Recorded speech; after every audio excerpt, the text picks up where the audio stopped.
लोमड़ी और सारस की कहानी। Please subscribe my channel and watch my videos. एक बगुला था जो नदी के किनारे रहता था, मछलियाँ पकड़ता और अपना पेट भरता और वहाँ आराम से अपना जीवन जीता था। एक दिन एक लोमड़ी उस बगुले से मिलती है और उसे अपना दोस्त बनने के लिए कहती है। बगुला सीधा था, उसकी बात मान जाता है और दोनों दोस्त बन जाते हैं। दोनों एक दूसरे से मिलते, बातें करते और बगुला लोमड़ी को मछलियाँ पकड़कर खिलाता। लोमड़ी बहुत चालाक थी। उसने एक दिन सोचा कि क्यों ना बगुले का मजाक बनाया जाए। तब वह बगुले को अपने घर खाने पर आमंत्रित करती है और उसे खाने पर बुलाती है। तभी बगुला लोमड़ी के घर खाना खाने के लिए जाता है। लोमड़ी चालाक थी।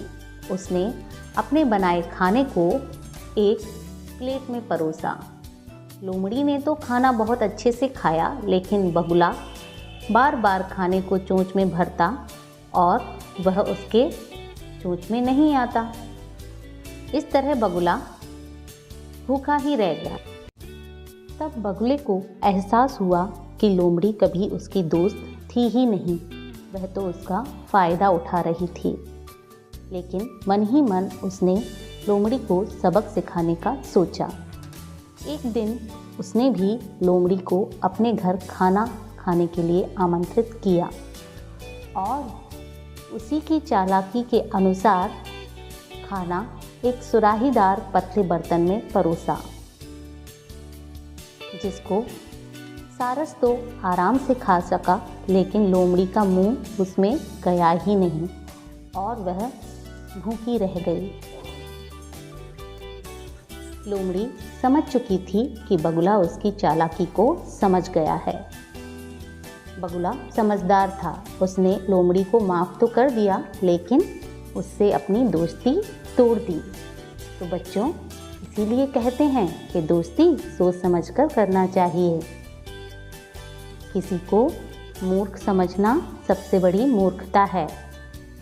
किसी की सादगी और किसी के भोलेपन का फ़ायदा उठाना भी गलत बात है। इस कहानी से आपको यही शिक्षा मिलती है। या आप कह सकते हैं, जैसी करनी वैसी भरनी, जैसे को तैसा। अगली कहानी में फिर मिलेंगे। तब तक के लिए बाय बाय।